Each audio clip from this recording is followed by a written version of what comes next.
안녕하십니까. 프랑스 저작거리에 노래하는 시인들, 조르주 무스타키입니다. 미셸 볼라레프가 활동을 개시하던 60년대를 보통 프랑스에서는 예의 시대라고 해요. 영미권의 락앤롤에서 추임새로 들어가는 예의에서 받아온 표현이죠. 60년대 프랑스도 엘비스나 비틀즈의 영향으로부터 자유로울 수는 없었겠죠.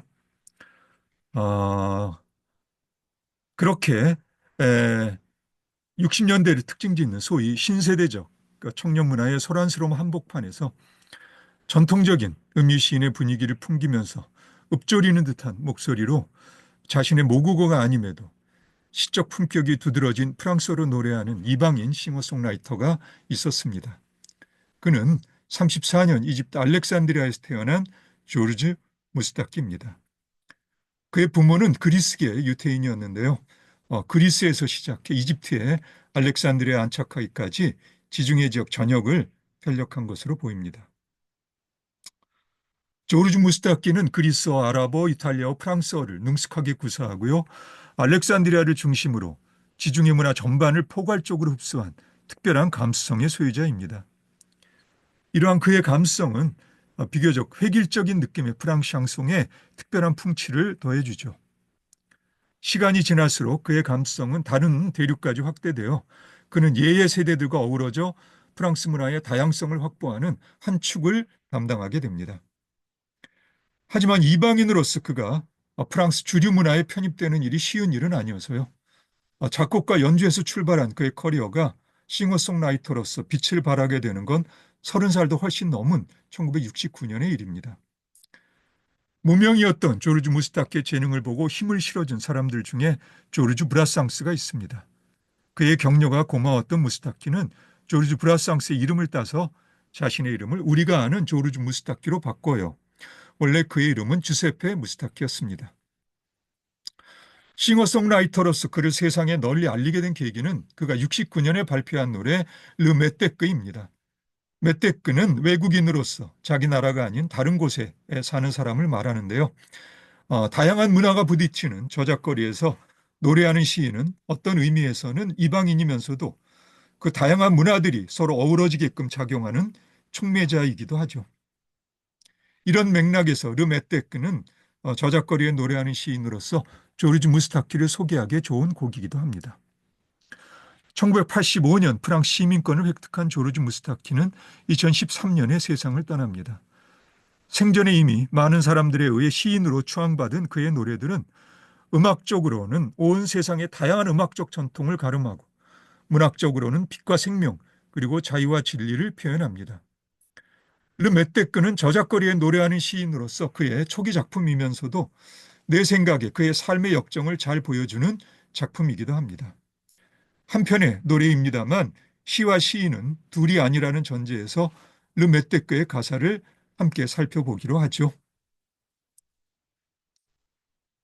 Avec ma grue de métèque, de jiperang de patrougrec, et mes chevaux quatre vents. 예.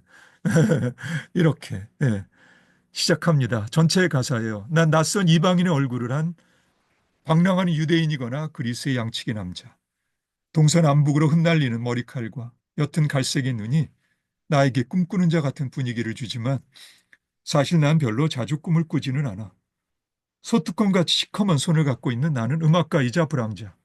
스쳐가는 원두막마다 수박소리를 하고 다녔어. 술도 엄청 마셨고 사랑도 했고 싸움질도 했지만 내 목마름은 조금도 가셔지지 않았지. 난 낯선 이방인의 얼굴을 한 방랑하는 유대인이거나 그리스의 양치기 남자. 난 날강도이자 방랑자이기도 해. 한여름에 태양에 그을린 구릿빛 피부로 스쳐가는 숱한 여인들을 유혹했지. 그로 인해 고통도 많이 받았어. 고통도 많이 주었지만 그렇다고 큰 사고를 치지는 않았어. 물론 난 잘 알아. 나에게 구원받을 기회가 조금도 없다는 걸. 내 영혼은 지옥까지는 몰라도 아마 연옥 정도에 떨어질 거야. 난 낯선 이방인의 얼굴을 한 방랑하는 유대인이거나 그리스의 양치기 남자. 그리고 동서남북으로 흩날리는 머리칼. 사랑하는 그대여, 난 당신을 찾아 떠돌았어. 내 삶의 근원이자 내 영혼의 벗이여. 난 당신이 살아온 20해의 세월에 건배를 들 거야. 난 왕실의 후손, 왕비에게서 태어나 왕위에 오를 왕자. 몽상가이자 사춘기 소년일 수도 있겠지만 결국 선택은 당신의 몫. 어쨌든 우린 사랑에 충만한 하루하루를 살며 영원한 사랑의 약속을 지킬 거야. 그야말로 우리가 죽을 때까지. 예, 조르지 무스타키 본인의 말에 따르면 이 노래는 미국 흑인 사회에서 메아리치는 Black is Beautiful이란 구호에 내포되어 있는 만인 평등주의적 의미와 밀접한 관계가 있습니다. 이런 의미에서라면 이 노래는 분명히 어떤 사회든 그 사회의 변방으로 쫓겨난 사람들의 아픔과 긍지를 표현한 노래로 보입니다만, 그래서 더욱 나는 이 노래에서 프랑스에 대한 이방인 조르주 무스타키의 강한 애정을 느낄 수 있습니다. 조르스 무스타키 자신 이 노래는 사랑의 노래라는 취지의 말을 한 것으로 알고 있어요. 위에서 인용한 가사에 20년이란 시간이 언급되죠. 20살로 번역할 수도 있는데 나는 20해라고 번역했습니다. 그가 보이스카우트였던 13살 처음 프랑스를 방문했던 때로부터 이 노래를 만들어 동료 가수 피아 콜롬보가 처음 부른 1967년까지가 대략 20년의 세월이거든요. 조르지 무스타키가 겪은 여러 어려움과 외로움에도 불구하고 어쩌면 그 20여 년의 시간은 밀월의 시간이었을지도 모릅니다. 적어도 내 느낌으로는 그렇습니다.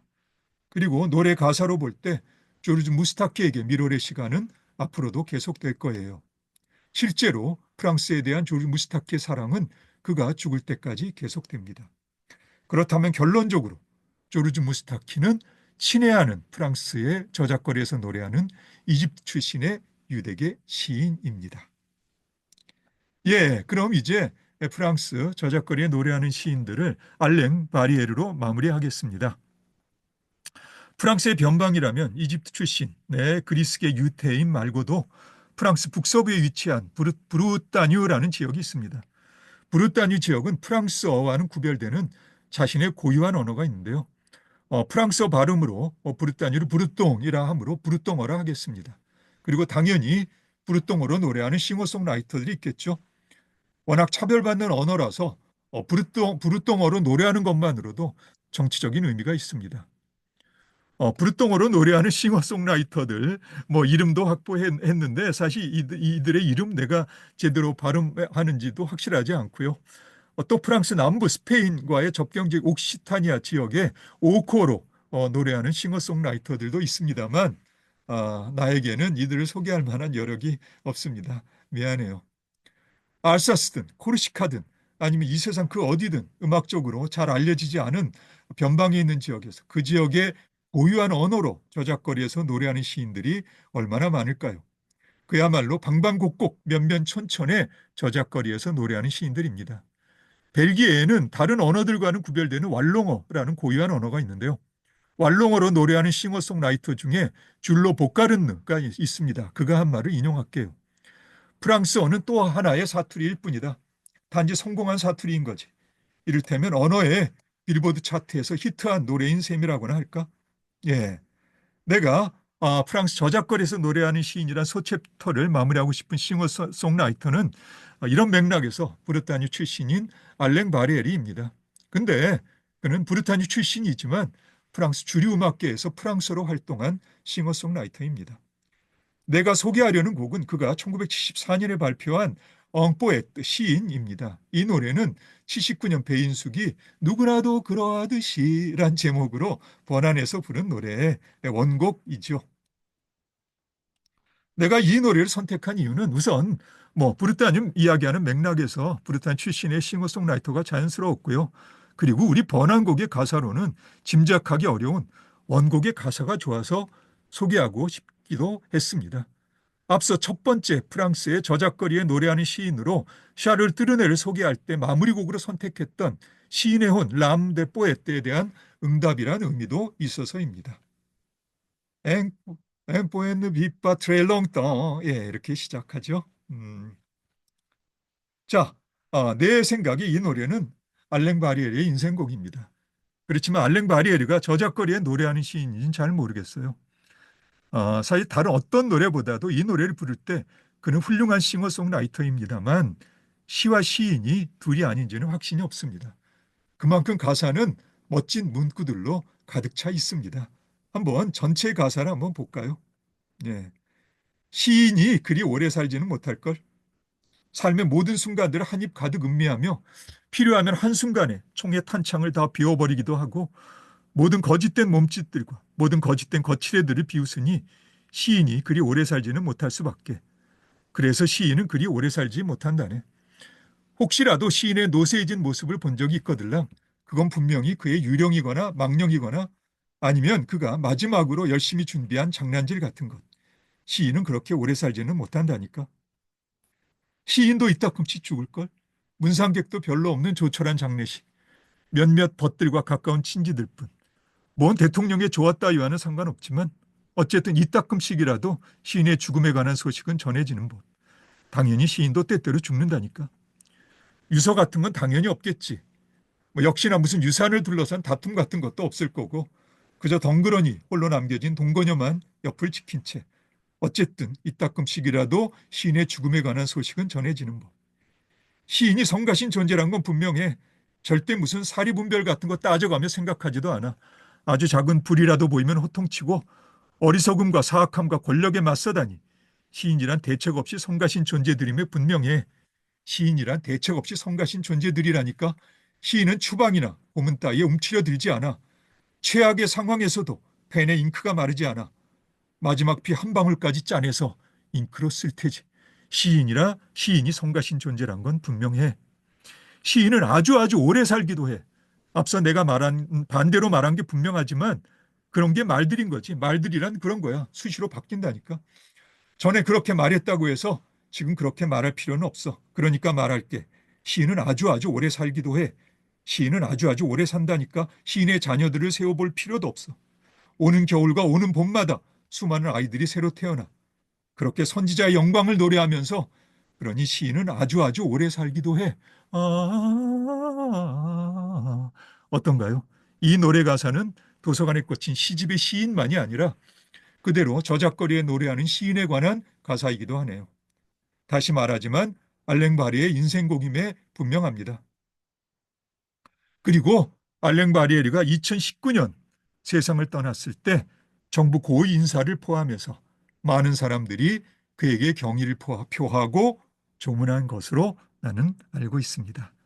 예, 그럼 오늘 알랭바리에르와 함께 프랑스 저작거리에 노래하는 시인들을 마무리하겠습니다. 예, 오늘도 수고 많으셨고요. 그럼 우리 다음에 다시 봅시다.